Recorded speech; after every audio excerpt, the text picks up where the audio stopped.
A whistleblower has disclosed explosive documents, Sean, showing the FBI is using counterterrorism tools to investigate parents. In a letter sent to Attorney General Merrick Garland today, House Judiciary Committee ranking member Jim Jordan wrote this quote, "We are now in receipt of a protected disclosure from a department whistleblower showing that the FBI's counterterrorism division is compiling and categorizing threat assessments related to parents, including a document directing FBI personnel to use specific threat tags to track potential investigations." Well, joining us now is Ohio Congressman Jim Jordan, and Congressman Jordan is also the author of a brand new book, which is out next week, called Do What You Said You Would Do, which we'll get to in just a minute. Congressman, welcome back to the show. Good to be with you, Lindsay. Just when you think it can't get any worse, we find out the FBI, as we speak, the FBI is spying on parents, as you rightly said, categorizing parents who are showing up at school board meetings. This is scary what they're doing. So what's next here? What are the next steps for you all? Well, we're going to continue to ask questions. Look, this memo went out on October 20th, one day before Merrick Garland came in front of our committee and testified. So this memo goes out doing exactly what we just described. And the next day when we asked Merrick Garland, what's going on? Are FBI agents showing up at school board meetings? What are you doing? How's this?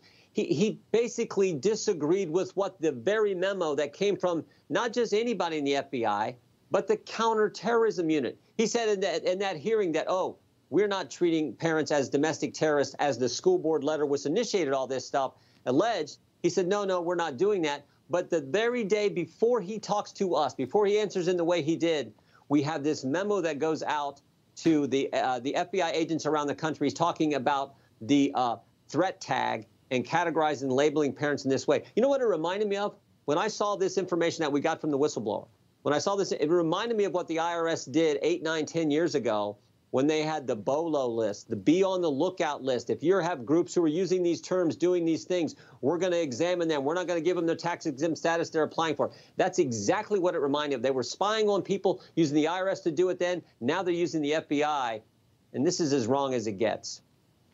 Congressman, I want to turn to former Trump strategist Steve Bannon. He was indicted on 2 charges of contempt of Congress. Here's what he had to say about that yesterday going out of those courtroom. I'm telling you right now, this is going to be the misdemeanor from hell for Merrick Garland, Nancy Pelosi, and Joe Biden. We're going to go on the offense. I'm never going to back down, and they took on the wrong guy this time. No question about where Steve stands on that. Here's the thing that's interesting to me. In the wake of all this, you're warning of payback. You're saying if Republicans, and I don't want to put words in your mouth, you tell me if I'm wrong, that if Republicans gain control of the House, you know, all's fair when it comes to the Biden administration. Alan Dershowitz was on just a moment ago and said, hey, if I was Biden, he shouldn't have shown up. He should have made Congress go and do that. Go to court and get a declaratory judgment. I got it. But here's the thing that I think is interesting. I'm pretty convinced Republicans will take control of the House next cycle. Yeah. If that happens and a Jim Jordan is a chairman, are you worried that the Biden administration officials that you consistently seek to hold accountable will now use the same arguments to say we don't need to be responsive to Jim Jordan or anyone in the House? Yeah, no, exactly. Look, what they're doing is they're destroying executive privilege. Not maybe with Bannon, there's some different arguments, but they're now talking about going after the former chief of staff to President Trump. I mean, the guy who is most close, who has the most candid conversations with the commander in chief. They're looking to destroy executive privilege for Mark Meadows. So if they go down that road, they cross this bridge with Bannon, and then they go after the chief of staff. Look, this is unprecedented territory. It's supposed to be handled in court, but if they go right past this and go to criminal contempt, as they did with Mr. Bannon, all I'm saying is if you're going to do this, if you're going to cross this bridge, well, then, look, it's fair game as we go forward. I hope they don't go there, but if they do, I think the American people expect us to get answers to pretty important questions, like the fact that the FBI is spying on parents, for goodness sake. We need to get to the bottom of that. And if they're not going to comply, we're going to have to subpoena the documents, and then they still may not. Remember, never forget what happened. We had a bunch of information we wanted to get from the Obama-Biden administration. We had asked for documents. We'd subpoenaed documents. We held Eric Holder in contempt. But when President Trump got in there, in respect for the precedent of executive privilege, he didn't turn all that over to us. Even all the attacks that the Trump administration had to go through, he didn't turn that over. So they're going down a dangerous road. But if they do, what's fair for one is fair for the other. Yep.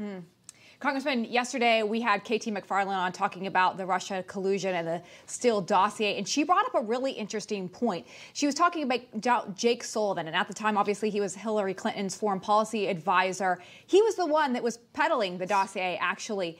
But she pointed this out, that just so happens that his wife worked at the Justice Department. She also served as the counsel for the U.S. House Judiciary Committee and the House manager during the impeachment trial for President Trump. Is this being investigated or looked into at all? Well, there's a whole host of things that are raised by the indictment of Mr. Danchenko and the indictment of Mr. Zussman. It goes all the way back to the Clinton campaign. But when you read through the 30-some page indictment of Mr. Danchenko, you get references in there to right to the Clinton campaign, to Mr. Sullivan, to this individual that's been identified as Mr. Dolan, right to the Clinton campaign. I think all that's fair game. The other person that comes up, frankly, is Fiona Hill, one of the key impeachment witnesses in 2019 for the Democrats. And she's the one who first put Christopher Steele and Mr. Danchenko together. And she was serving in the National Security Office in the White House, for goodness sake. So I think it raises a lot of questions. Here's what I know. It looks like Mr. Durham is going to go right to the source, which is the Clinton campaign, and well, he should. The big question I have is, how did the FBI not know this information they were being fed? How did they not know this was coming from the Clinton campaign and it was a bunch of garbage? I want to, as we promised at the front, I feel like I've monopolized all the talk about books the last couple of weeks. You've got one coming out next week. Do what you said you would do. And the question I have for you is, do you think that most of your colleagues, especially in your own Republican conference, they do what they said they would do? Or do they come to Washington and say, that was good on the campaign trail, and now I just need to have some fun? I think for those who maybe haven't fought as hard as the American people would like, I think that's all changing because we're now in a whole different context, a whole different framework. The Democrat Party, controlled by the radical left, they don't like the country in the way you and I do, the way Lindsay, they don't. And they're trying to fundamentally change this nation in a way that is not good. We saw it play out in Virginia with what they were trying to do to parents, and we saw Americans stand up. So I think the Republican Party gets what's going on and is willing to fight for the things that the American family, the American people want us to fight for, because we've seen how bad it can get in just 10 months. How crazy it can get when Democrats control everything. So I think we're going to be united. I think we're going to do what we said we were going to do, fight for the things that matter, and hold Democrats accountable who've been doing these things so wrong. Congressman Jim Jordan, always good to have you, and congratulations on the book. Thank you. Thank you all. Hey, I'm Rob Finnerty. Thanks for watching. If you enjoyed this video, please join the conversation in the comments below. Don't forget to subscribe, too. Hit the bell icon to be alerted to breaking news. And remember, there's a whole lot more on Newsmax TV, America's fastest growing cable news network. Newsmax TV, we're real news for real people.